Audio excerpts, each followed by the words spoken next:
మనకు సున్నతికి గుర్తుగా మనం ఏం చేస్తున్నాం చెప్పండి? బాప్తీసం పొందుకుంటున్నాం. సో ఈ సున్నతికి గుర్తుగా బాప్తీసం పొందుకుంటున్నటువంటి తల్లిదండ్రులు ఏ రోజైనా పిల్లలు రక్షణ పొంది పరలోకం చేరుకోవాలని రక్షణ కొరకైన బాప్తీసం కొరకైన ఎప్పుడైనా ప్రయత్నం చేశారా? మీరు మిద్యానులో ఉన్న మోషే ఎలా ఉంటున్నారు మీలో చాలామంది, అవునా కదా? ఎలా ఉంటున్నారు మీరు?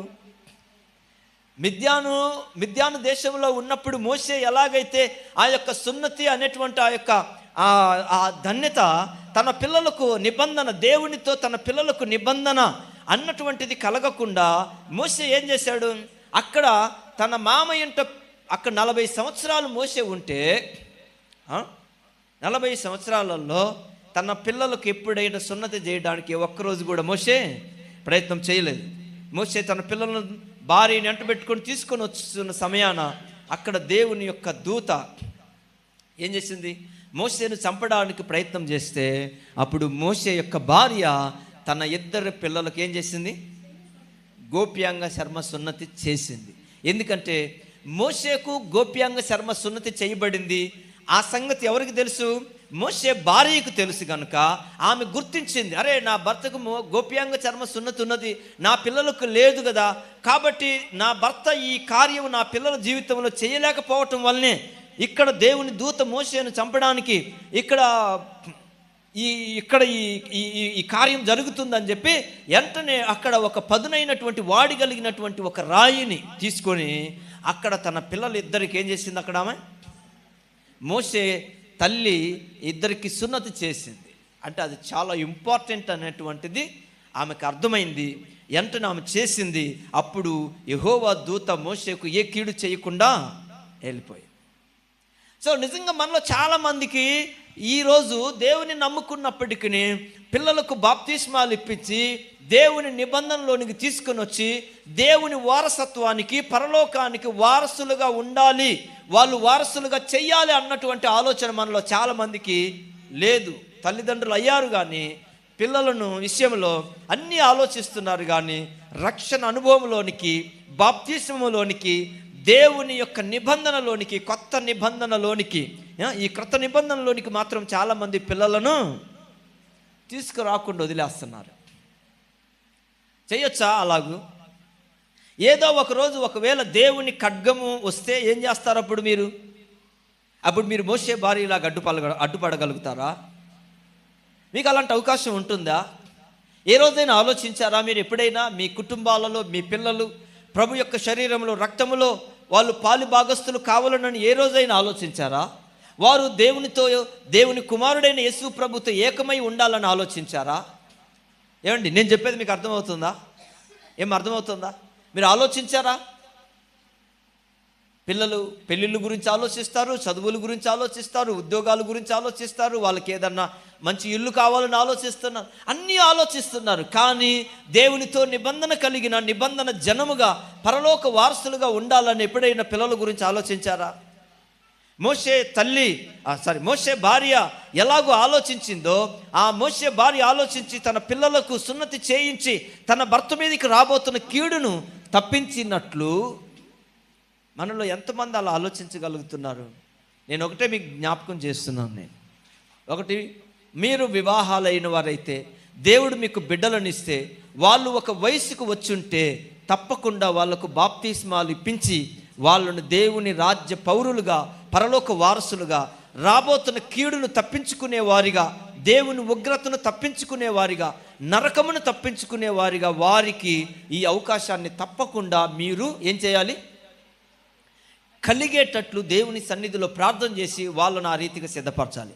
మనం సున్నతి మాకొద్దు అని చెప్పి ఒకవేళ మోషే కుమారులు కానీ అడ్డం తిరిగి ఉంటే పరిస్థితి ఏంటి చెప్పండి? మోషే కుమారులు ఎన్ని తిరిగారా? మోషే కుమారులు ఎన్ని తిరగలేదు. వాళ్ళ తల్లి సున్నతి చేయడానికి వస్తే ఆ తల్లి సున్నతి చేసే సమయమున ఏ మాత్రము కూడా సిగ్గుపడకుండా, ఎంత మాత్రం వెనుకాడకుండా ఆ తల్లి చేయాలనుకున్న ఆ కార్యము తనకు వారి యొక్క తండ్రికి మేలని, వారికి మేలని ఎరిగిన వారై ఉండి ఆ కార్యమును జరిగించడానికి సంతోషంగా అంగీకరించారు. ఆమేన్, హల్లెలూయా. సో కాబట్టి సున్నతి అనేది తప్పకుండా పొందాలి అని ప్రభు ఎవరికి చెప్పాడు? అబ్రహాముకు చెప్పాడు. అబ్రహాము, ఇస్మాయేలు ఇద్దరు ఒకే రోజు సున్నతి పొందుకున్నారు. అందుకని ప్రపంచంలో సున్నతి అనేటువంటి దానిని అనుసరించేటువంటి జనము ఉన్నారు. వారిలో మొదట యూదులు ఉన్నారు, తర్వాత ఈరోజు ప్రపంచంలో ముస్లింలు సున్నతి పొందుకుంటారు. సో వీళ్ళు తప్పకుండా, ఎందుకంటే ఇది అబ్రహాము నుండి వచ్చినటువంటి గోప్యాంగ చర్మ సున్నతి, ఇది నిబంధన. అందుకని ప్రతి యూదుడు తప్పక సున్నతికి ఇష్టపడతాడు, ప్రతి ముస్లిం సున్నతికి ఇష్టపడతాడు. ఎందుకంటే సున్నతి అనేది ఖచ్చితంగా చేసుకోవాలి అని. అయితే సున్నతి అన్నటువంటిది కేవలం శరీరం మీద మాత్రమే కాదు, అది హృదయంలో జరగాల్సినటువంటి కార్యం అని వారిలో చాలామందికి ఏం తెలియదు. సున్నతి అంటే కేవలం శరీరంలో జరిగేది అనుకొని సున్నతి శరీరంలో చేసుకుంటున్నారు. కానీ అబ్రహాము శరీరంలో జరిగిన కార్యం కాదు, అది ఎక్కడ జరిగిన కార్యం, అది హృదయంలో జరిగినటువంటి కార్యం. అది దేవునితో నిబంధన, దేవునితో ఏర్పాటు, దేవుని కుమారుడైన యేసు ప్రభు మృతులలో తిరిగి లేచినటువంటి ఆ యొక్క జీవము తన తండ్రి అయినటువంటి అబ్రహాము నమ్మి విశ్వసించినటువంటి విశ్వాసానికి తీసుకొస్తున్నటువంటి నీతి అది. చూసారా, ఇప్పుడు ఎలాగైతే దేవుని నీతి నీ హృదయంలోనికి వచ్చి నీకు మారు మనసు కలుగజేసి పాపక్షమాపణ కలుగజేసి బాప్తీసం పొందుకునేటట్లు చేసింది శరీరంలోనా హృదయంలోనా? చెప్పండి. అందుకే పౌలు అంటాడు, వారు శరీరంలో సున్నతి అనుసరిస్తున్నారు, మనమైతే హృదయంలో సున్నతి అనుసరిస్తున్నాము. అసలు నిజమైన సున్నతి ఎవరిది అని అంటే మందేనని చెప్పాడు ఆయన. ఆమేన్, హల్లెలూయా. శరీరంలో జరుగుతున్న సున్నతి కాదు నిజమైన సున్నతి అంటే, అది హృదయంలో జరుగుతున్న సున్నతి. ప్రతి పాపాన్ని, ప్రతి అపవిత్రతను అన్నిటిని ద్వేషిస్తూ వ్యతిరేకిస్తూ దేవునితో కూడా పరిశుద్ధమైన జీవితాన్ని జీవించడానికి నడిపించబడుతున్నటువంటి హృదయపూర్వకమైన సున్నతి, ఇదే నిజమైన సున్నతి అని చెప్పాడు ఆయన. హల్లెలూయా. కాబట్టి అన్యుడు ఎవడు అంటే అన్యులమైన మనం ఎవరము గోప్యంగా చర్మ సున్నతి చేయించుకోవాల్సిన అవసరం మనకేమీ లేదు. ఎందుకంటే మనము హృదయంలో సున్నతి జరుగుతుంది. మనకు యేసు ప్రభు మన పాపముల కొరకు చనిపోయినాడని నమ్మాము, ఆయన సమాధి చేయబడ్డాడని నమ్మాము, ఆయన తిరిగి లేచినాడని నమ్మాము, ఇప్పుడు పరలోకంలో తండ్రి కుడిపార్శ్వమున విజ్ఞాపన చేస్తున్నాడని నమ్మి విశ్వసించిన వారమై బాప్తీసం పొందుకొని దేవుని మందిరమునికి వచ్చి ఆయన శరీరమును తింటూ ఆయన రక్తమును త్రాగుచు ఆయన సన్నిధిలో జీవించుచున్న మనమే నిజమైనటువంటి సున్నతిని అనుసరిస్తున్నటువంటి వారము. ఆమేన్, హల్లెలూయా. సో యూదులంటే వాళ్ళు తప్పక ప్రభు వచ్చే వరకు అలా ఉండాలి, వాళ్ళు ఉంటారని ప్రభు వాక్యం చెప్పారు. కాబట్టి అది జరగాలి కనుకనే యూదులు ఖచ్చితంగా అప్పటి వరకు వాళ్ళు ఈ శరీర సున్నతిని చేస్తూనే ఉంటారు. వాళ్ళు ఎప్పటిదాకా చెప్పండి, ఎప్పటి వరకు?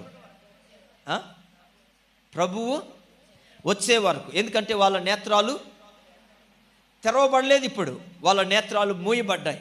సో వాళ్ళు ఇప్పుడు త్రొట్టిల్లినటువంటి వాళ్ళు. చెప్పండి, ఎవరు వాళ్ళు? ఇప్పుడు త్రొట్టిల్లిన వాళ్ళు, కింద పడ్డారు అంతే. అంటే ఇప్పుడు మరలా లేస్తారా లేయరా? కింద పడినవాడు చెప్పండి, కింద పడినవాడు లేస్తాడా లేడా? కింద పడినవాడు అలాగే ఉన్నాడు కదా. చనిపోయిన వ్యక్తి అయితే తిరిగి లేవలేడు, కానీ కింద పడిన వ్యక్తి అయితే ఖచ్చితంగా లేస్తాడు. ఏదో ఒక రకంగా పైకి లేవడానికి ప్రయత్నం చేస్తాడు, ఖచ్చితంగా లేస్తాడు. సో ఇప్పుడు యూదుడు అనేటువంటి వ్యక్తి కింద పడినటువంటి వ్యక్తి, త్రొట్టిల్లినటువంటి వ్యక్తి, రాయి తగిలి కింద పడ్డాడు. ఏ రాయి తగిలి పడ్డాడు? ఏ రాయి తగిలి పడినాడు చెప్పండి, చెప్పాలి. అయితే మీరు చాలా విషయాలు ఇంకా తెలుసుకోవాలి. వాళ్ళు రాయి తగిలి కింద పడినారు. ఏ రాయి అని అంటే మూలకు తలరాయి అయినటువంటి యేసు ప్రభు అనే రాయిని తగిలి కింద పడ్డారు వాళ్ళు. యేసు ప్రభు అనే రాయిని వాళ్ళు తట్టుకొని పడిపోయినారు వాళ్ళు. ఎందుకంటే వాళ్ళు యేసు ప్రభువును దేవుని కుమారుడిగా అంగీకరించలేక, ఆయన మెస్సయ్య అని నమ్మక, ఆ యేసు ప్రభు అనేటువంటి రాయి వాళ్ళకు అడ్డుబండగా మార్చబడ్డాడు. అందుకని ఆయన అడ్డురాయి అడ్డుబండ అయినాడు. అయితే విశ్వసించువానికి ఆయన అడ్డురాయి కాడు, ఆయన మూలరాయి. ఆయన విశ్వసించేవానికి ఆయన మూలరాయి. అంటే నిన్ను స్థిరపరచడానికి, నిన్ను పూర్తి చేయటానికి. అంటే మూలరాయి ఎక్కడ? పునాదికి ఒక మూలరాయి ఉంటుంది, పై కప్పుకు ఒక మూలరాయి ఉంటుంది. సో యేసు ప్రభు అందుకే ఆయన ఆది అంతం ఆయనే. నేను మొదటి వాడును కడపటి వాడిని అన్నాడు. అంటే మనకు ప్రారంభం ఆయనే, మనకు ముగింపు ఆయనే, చివరికి మనకు ఎప్పుడైనా అంతా ఆయనే. ఇంకా యేసు ప్రభువే సర్వ మానవాళికి ఆయనే రక్షకుడు, ఆయనే శిక్షకుడు, ఆయనే తీర్పు తీర్చేవాడు. అందరికీ ఆయనే. ఇంకా ఆయన కాకుండా ఇంకేమీ లేదు. ఇంకా ఆయన మొదటివాడు, కడపటివాడు. ఆయన ఆయన మొదట పునాది రాయి, తలకు మూలరాయి, ఆది అంతము ఆయన అనమాట. సో కాబట్టి యేసు ప్రభు అనేటువంటి రాయి అడ్డుబండను తగులుకొని వాళ్ళు ఏమయ్యారు, వాళ్ళు కింద పడ్డారు. అందుకని వాళ్ళు యేసు ప్రభు నమ్మలేదు. వాళ్ళు నమ్మకపోవడానికి కారణం ఏంటంటే, అన్యజనులమైన మనం రక్షణ పొందటానికి ఈ అడ్డురాయి అనేటువంటి బండను తగులుకొని వాళ్ళందరూ ఏమయ్యారు? చెప్పండి, గట్టిగా చెప్పండి. ఏమయ్యారు వాళ్ళు? రాయి తగిలి ఏమయ్యారు? రాయి తగిలి కింద పడిపోయినారు. కింద పడినటువంటి వాళ్ళు మరలా ఏమవుతారంట? లేస్తారు. ఎప్పుడు లేస్తారు? కింద పడిన వారికి చెయ్యిస్తే ఏం చేస్తారు? పడినోడు కింద పడినటువంటి వ్యక్తికి చెయ్యిస్తే తొందరగా పైకి లేస్తారు. అంటే వాళ్ళకు చెయ్యి ఇవ్వడానికి ఎవరు రాబోతున్నారు? అది ప్రభువు రాబోతున్నాడు. ఆయనే వచ్చినప్పుడు వారికి చేయిచ్చి ఒక వ్యక్తిని మనం పైకి లేపినట్లు యేసు ప్రభు వచ్చి వారికి అడ్డుగా ఉన్నటువంటి ప్రతి ఆటంకమును ఆయన తొలగించి వాళ్ళందరినీ ఆయన ఏం చేస్తాడు? చేర్చుకుంటాడు. విమోచకుడు సియోనులో నుండి వచ్చి యాకోబులో నుంచి భక్తిహీనతను తొలగిస్తాడు అని చెప్పాడు. హల్లెలూయా. సో యేసు ప్రభు వచ్చేంత వరకు వాళ్ళు దాన్ని అనుసరిస్తారు. అయితే మనము ప్రభు వచ్చే వరకు మారు మనసు, పాపక్షమాపణ, బాప్తిస్మము, ప్రభు శరీరము, ప్రభు రక్తము, ప్రభు సన్నిధానాన్ని మనము ఆయన వచ్చే వరకు మనం దీనిని చెప్పండి కొనసాగించాలి. అవునా కదా? సో కాబట్టి యూదులు ఆ యొక్క ఇశ్రాయేలీయులు ఐగుప్తు దేశంలో నుండి బయలుదేరి వచ్చేటువంటి సమయమున సున్నతి పొందినవాడు పస్కాను ఆచరించాలి. సున్నతి లేనటువంటి వ్యక్తి ఇంట గర్భమున పుట్టిన కుమారుడైనా సరే సున్నతి పొందకపోతే చెప్పండి, ఆ వ్యక్తి పస్కాను ఆచరించవచ్చా? ఆచరించకూడదా? ఆచరించకూడదు. ఎందుకంటే అతనికి ఇంకా దేవునితో నిబంధన వడంబడిక కాలేదు. ఇంకా బాప్తీసం పొందనటువంటి వ్యక్తి కూడా అలాంటి వ్యక్తే. ఇంకా ప్రభుతో అతనికి ఎలాంటి వడంబడిక, ప్రభుతో ఎలాంటి సంబంధం ఇంకా లేదు. బాప్తీసం పొందిన వాళ్ళు మాత్రమే ఆయన మరణములోనికి, బాప్తీసం పొందిన వాళ్ళు ఆయన మరణములోనికి పాతిపెట్టబడ్డారు గనుక, అంటే మన పాపముల విషయమై మనం చనిపోయి యేసు ప్రభు తిరిగి లేచినాడు అన్నటువంటి విశ్వాసం నీలోనికి వచ్చింది కనుక, నువ్వు నమ్మి బాప్తీసం తీసుకున్నావు గనుక, ఆయన నామం పేరట తీసుకున్న బాప్తీసము ద్వారా నీ పాపములన్నీ తొలగించబడి పాపం విషయమై చనిపోయి నీతి విషయమై బ్రతికావు. ఆమేన్. ఇప్పుడు మనం బ్రతికామా చనిపోయిన వారమా? చెప్పండి, ఎవరు మనము సజీవులం. చెప్పండి, గుర్తుపెట్టుకోండి, మనం ఎవరమంట? సజీవులం. ప్రభు అన్నాడు, బ్రతికి నా యందు విశ్వాసం ఉంచువాడు ఇంకెన్నటికి చనిపోడు అని చెప్పాడు యేసు ప్రభు వారు. సో కాబట్టి ఇప్పుడు మనం బ్రతికిన వారం, మనం సజీవులము. ఎందుకంటే దేవుడు సజీవులకే దేవుడు కానీ మృతులకు దేవుడు కాదు. ఇది గుర్తుపెట్టుకోవాలి. దేవుడు ఎవరికి దేవుడు? సజీవులకు దేవుడు, మృతులకు దేవుడు కాదు. ఎందుకంటే దేవుని దృష్టికి అందరూ బ్రతికే ఉన్నారు. కాకపోతే కొంతమంది, ఒక ఆయనేమో అబ్రహాము రొమ్మును ఆనుకొని బ్రతికున్నాడు, ఇంకొక ఆయనేమో పాతాళంలో బ్రతికున్నాడు. బ్రతికున్నాడా లేడా? ఏం చెప్పండి, బ్రతికున్నాడా లేడా? పాతాళంలో ఒక ఆయన బ్రతికి కేకలేస్తున్నాడు, ఒక ఆయనేమో అబ్రహాము రొమ్మున నెమ్మది కలిగిన మంచి ప్రదేశానికి వెళ్ళి అక్కడ ఆయన సంతోషంగా నెమ్మదిగా ఉన్నాడు. అంటే మొత్తం మీద అందరూ బ్రతికున్నారా లేదా? పాతాళానికి చేరుకున్న వ్యక్తి బ్రతికే ఉన్నాడు. ఇక్కడ అబ్రహాము రొమ్ముకు కొనుపోబడినటువంటి వ్యక్తి, పరదేశంలోనికి వెళ్ళినటువంటి వ్యక్తి, అతను అక్కడ బ్రతికే ఉన్నాడు. మన దృష్టికి ఏమో చనిపోయినారు, దేవుని దృష్టికి ఏమో అందరూ బ్రతికే ఉన్నారు. అయితే మనమేమనుకోవాలి అంటే, మనం బ్రతికిన వారము. ఎందుకనంటే మనము మారు మనసు పొంది బాప్తీసం పొందినప్పుడు ప్రభుతో మనం పాతి పెట్టబడ్డాము. దేవుడు మృతులలో నుండి తన కుమారుణ్ణి లేపాడు. ఆ ప్రకారమే ఎవరైతే బాప్తీసం పొందుకున్నారో వాళ్ళను దేవుడు ఆయన కుమారునితో కూడా బ్రతికించి వాళ్ళను సజీవులుగా నిలవబెట్టుకున్నాడు. హల్లెలూయా. అందుకనే మనము అబ్రహాము వంటి విశ్వాసము గలవారం మనం. ఆమేన్. చెప్పండి, ఎలాంటి విశ్వాసం మంది? అబ్రహాము వంటి విశ్వాసం మంది. మనము ఈ లోకమును విడిచిపెట్టి ఇంకొక లోకానికి వెళ్తున్నామని అది మన విశ్వాసం. లోకం సంగతి ఏంటి? చనిపోతున్నాడు, అయ్యో చనిపోయినాడు, అమ్మో చనిపోయింది అని చెప్పి లోకం ఏడ్చి కేకలు పెట్టి ఇక ఆ చనిపోయిన మనిషి గురించి ఇక రాత్రి పగుళ్ళు దుఃఖపడి ఏడ్చి ఏడ్చి ఏడ్చి ఏడ్చి వీళ్ళు కూడా అలా అయిపోతారు, అలాగే దిగిపోతారు ఒకరోజు. అయితే యేసు ప్రభునందు మృతులు ధన్యులు. ఎవరైతే యేసు ప్రభు నమ్ముకొని విశ్వసించుచున్నారో ఈ విశ్వసించినటువంటి వ్యక్తి ఏం చేస్తున్నాడు? శరీరానికి చెప్తున్నాడు ఏమనంటే, నా శరీరమా, కొంతకాలం ఇక్కడ దేవుని స్తుతించడానికి నీవు నాకు ఇక్కడ ప్రభువు నాకు ఇచ్చాడు. ఈ శరీరంలో కొంతకాలం నేను ప్రభువుని స్తుతించి ఆరాధించాను. ఇప్పుడు మరలా నా ప్రభువుని చేరుకోవడానికి వెళ్తున్నాను. ఇక నీకు నాకు సంబంధం అయిపోయిందని చెప్పి శరీరాన్ని విడిచి వెళ్ళిపోతున్నాడు. ఇతను చనిపోవట్లేదు, అది గుర్తుపెట్టుకోండి. ఆమేన్. చనిపోతున్నారా? వెళ్ళిపోతున్నారా? చెప్పాలి. ఎక్కడికి వెళ్తున్నాం? ప్రభువుని చేరుకోవడానికి. ఒక మాట ఉంది, ఒక పాట ఉంది, ఒక సహోదరి పాట పాడి, మేరక్క గారు ఒక పాట పాడారు. నేను యేసుని చూసే సమయం బహు సమీపమాయని అని. బహు సమీపం అన్నమాట. మనం ఎక్కడికి చేరుకోవడానికి? మనం ప్రభువును చేరుకోవడానికి, ప్రభువును చూడడానికి, ప్రభుతో ఉండడానికి వెళ్ళిపోతున్నాం మనం. సో కాబట్టి చనిపోయిన వారిని గురించి మనం ఎవరము ఎక్కువగా దుఃఖపడకూడదు. చనిపోయినప్పుడే ప్రతి వాళ్ళు ఏడుస్తారు, ప్రతి వాళ్ళు దుఃఖపడతారు. జస్ట్ ఇంతకాలం మనతో ఉన్నావు, ఇంతకాలం మాతో ఉన్నావు, ఇంతకాలం మా మధ్యలో ఉన్నావు, ఓ తండ్రిగా ఉన్నావు, తల్లిగా ఉన్నావు, కొడుకుగా ఉన్నావు, ఓ లేక భర్తగా ఉన్నావు, భార్యగా ఉన్నావు, బంధువుగా ఉన్నావు, రక్త సంబంధికిగా ఉన్నావు, ఇంతకాలం ఇలా ఉన్నావు నాతోటి. సో నన్ను విడిచేసి వెళ్ళిపోయినావు అని వాళ్ళని జ్ఞాపకం చేసుకొని ఆ దినం దుఃఖపడటమే. ఇక్కడ నుంచి నువ్వు నాకంటే ముందు వెళ్ళిపోయినావు, నువ్వు అక్కడికి, నేను కూడా అక్కడికి వస్తాను. ఇట్లాంటి ఆలోచనతో ఉండాలే తప్ప ఇక చనిపోయినాడని చెప్పేసి ఇక చింతాక్రాంతులై కూర్చోకూడదు. ఇంకా క్రైస్తవ విశ్వాసములో ఈ చింతాక్రాంతులై దుఃఖపడేది లేనే లేదు. క్రైస్తవ జీవితంలో అది లేదు. నువ్వు గుర్తుపెట్టుకోవాలి. ఇక్కడి నుంచి వెళ్ళిపోతే ఎక్కడికి వెళ్తున్నాడు? ప్రభు దగ్గరికి వెళ్తున్నాడు. ఒకరోజు నువ్వైనా నేనైనా మరలా అక్కడికే, చెప్పండి, అక్కడికే మనము చేరుకోవాలి. సో గుర్తుపెట్టుకోండి. నేను వచ్చేసారి చెప్తాను మీరు కొన్ని విషయాలు. ఈ మాటలు మీరు బాగా గుర్తుపెట్టుకోవాలి.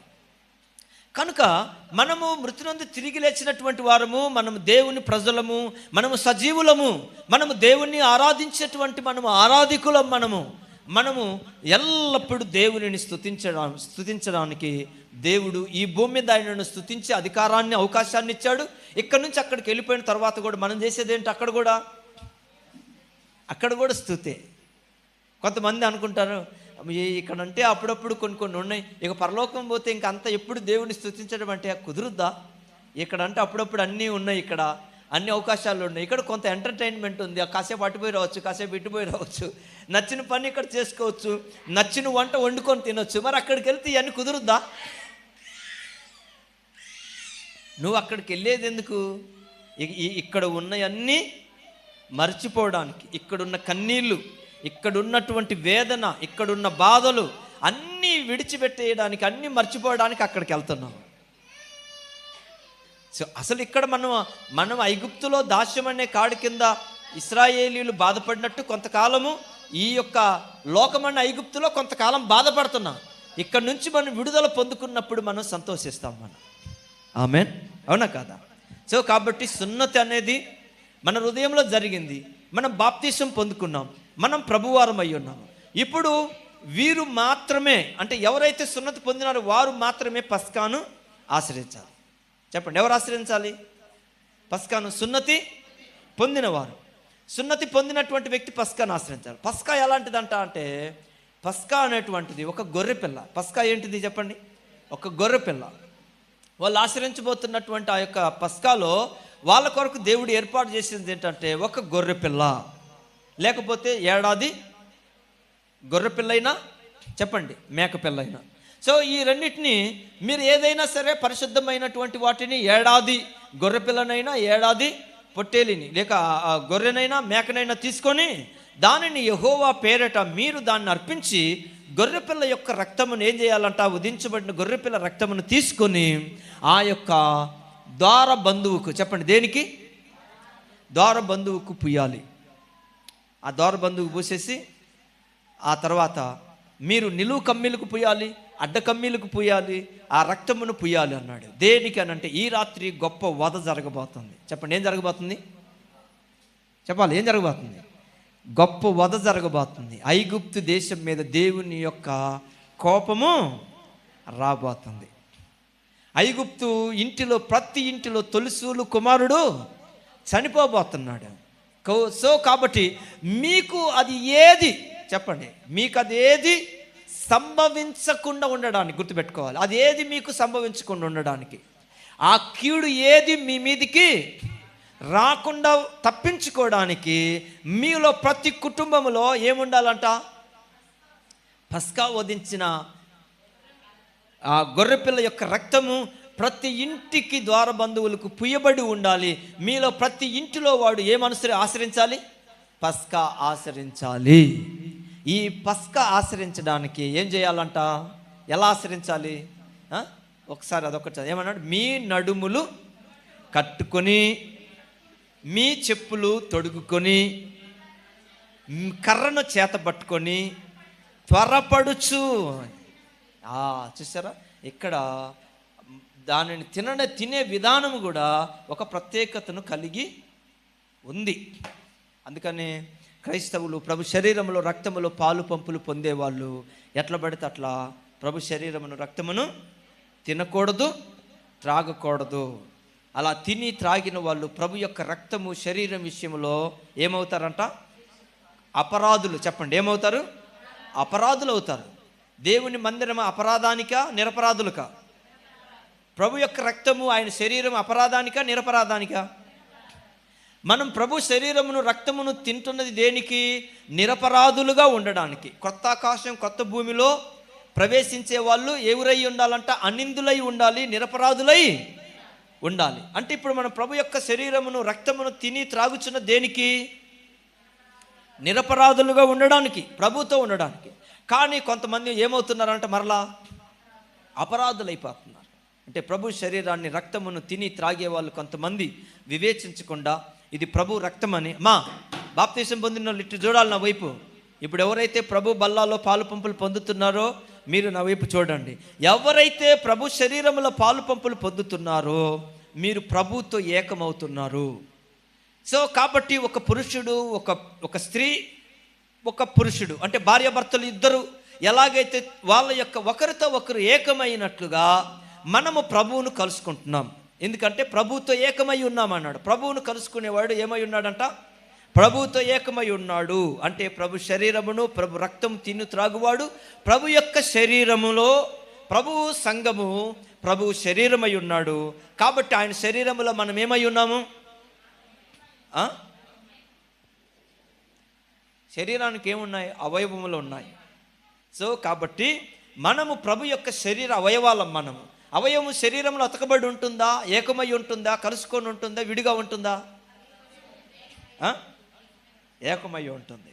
సో అంటే మన ప్రభు శరీరాన్ని ప్రభు రక్తాన్ని ఎవరైతే తిని త్రాగుచున్నారో వీరు ప్రభుతో ఏమై ఉన్నారంట?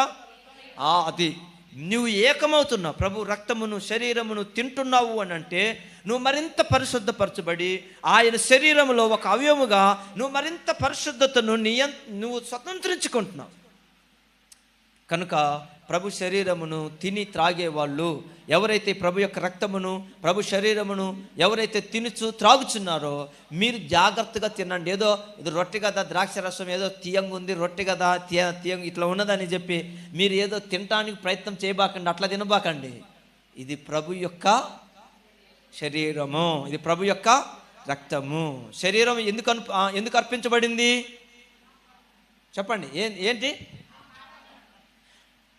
పాపము. ఈ శరీరములో చేసిన పాపమంతటిని ప్రభు తన శరీరములో మోసాడు ఆయన. మనం ఈ శరీరంలో చేసిన ప్రతి పాపము ఏదైతే ఉందో ఆ పాపమంతటిని ఆయన సిలువ అనేది శాపగ్రస్తమైంది. సిలువ అంటే ఏంటిది? శాపగ్రస్తమైంది. కాబట్టి ప్రభువు ఆ యొక్క సిలువను భరించాడు ఆయన. అంటే ఇటు శాపమంతటిని ఆయన శరీరంలో ఏం చేశాడు? ఆయన భరించాడు. మన శాపమును ఆయన ఎత్తివేశాడు.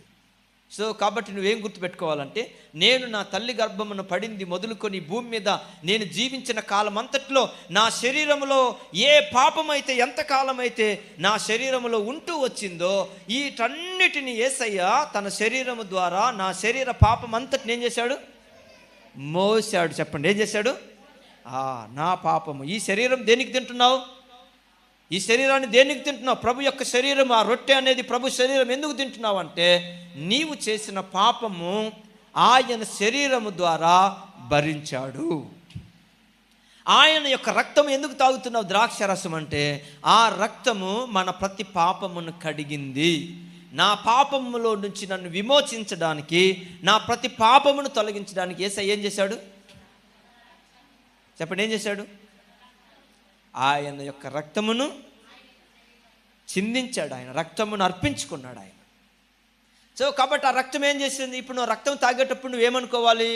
ఆ ద్రాక్షారసం ఆ పాత్ర నీ వద్దకు వచ్చినప్పుడు, ఆ పాత్రలోని నువ్వు త్రాగుచున్నప్పుడు ఇది ప్రభు యొక్క, యేసుప్రభు ఏమన్నాడు? ఇది నా శరీరము, ఇది నా రక్తం అన్నాడా లేదా? ఇది రొట్టె, ఇది రసము, తినండి తాగమన్నాడా? అన్నాడా? ఇది రొట్టె రక్తం అని రొట్టె ద్రాక్షరసం కాదు, ఇది నా శరీరము, ఇది నా రక్తము. నువ్వు ప్రభు శరీరాన్ని, ప్రభు రక్తాన్ని తింటున్నావు, త్రాగుతున్నావు అంటే నీ పాపములను మోసిన శరీరము, నీ పాపములను క్షమించిన రక్తము. అలాంటి ఉద్దేశంతో నువ్వు తినాలి, అట్లా నువ్వు త్రాగాలి. ఇది ఇక్కడ తినడానికి ఒక కట్టడి ఉందా లేదా? అంతేగాని ఏదో తీసుకొని రొట్టె కదా నోట్లు వేసుకొని తిని ఇదేదో రసం కదా అని తాగేసినావు అనుకో, నువ్వు ఎన్ని రోజులు తిన్నా, ఎన్ని రోజులు తాగినా నీకు ఆ ప్రభు శరీరము, రక్తము, రొట్టె, ఆయన శరీరము, ఆయన రక్తము యొక్క విలువ నీకు అర్థం కానంత కాలము అది నువ్వు ఊరక తాగుతున్నట్టే కానీ దానివల్ల నీకు ఎలాంటి ఫలితము ఉండదు.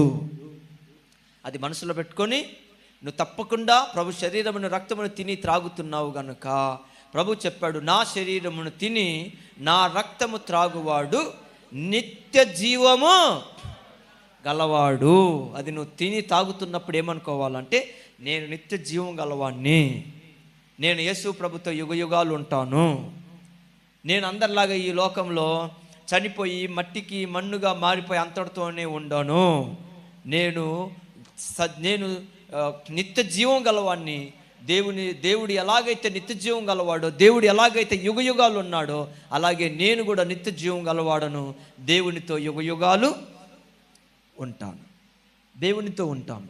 సో కనుక ఇలాంటి విశ్వాసంతో ప్రభు యొక్క శరీరంలో చూడాలి, ప్రభు యొక్క శరీరంలో, ప్రభు యొక్క రక్తంలో పాలు పంపులు పొందాలి. అనాలోచనగా ఏదో తింటున్నామని అలా తినొద్దు. భక్తితో తినండి, భక్తితో త్రాగండి, విశ్వాసముతో తినండి, విశ్వాసముతో త్రాగండి. ప్రభువును కలుసుకోండి, ప్రభుతో ఏకమై ఉండండి, ప్రభువులో ఉన్న పరిశుద్ధతను స్వతంత్రించుకోండి. మరింతగా దైవజనుడు భక్సింగ్ గారు ఆయన ప్రభు బల్లాను గురించి బోధించినప్పుడు చెప్పిన మాట ఏంటంటే, మీరు మరింతగా ప్రభువుతో ఏకమవుతున్నారు, మరింతగా ఏకమవుతున్నారంట. ప్రభు శరీరమును, రక్తమును తినడం, త్రాగడము ద్వారా మరింతగా ప్రభును హత్తుకుంటున్నారు. మీరు హత్తుకోవడం కాదు, ఆయన శరీరంలో ఏకమై ఉన్నారు, మరింతగా మీరు ఆయనతో ఏకమై ఉన్నారని చెప్పాడు. కాబట్టి ఇంత గొప్ప కార్యము కనుక ప్రతి ఆదివారం మన ప్రభు సన్నిధిలో ఆయన శరీరం, ఆయన రక్తమును తినేవాళ్ళు ఏదో అట్లా అడావుడిగా అట్లా పడితే అట్లా తినకుండా విశ్వాసముతో తిని ప్రభువులో బలం పొందుకోనండి. అలాంటి కృప ప్రభు మనకు దయచేయనుగాక. ఆమేన్. వచ్చేసారి మరికొన్ని మాటలను మనము జ్ఞాపకం చేసుకుంటాం.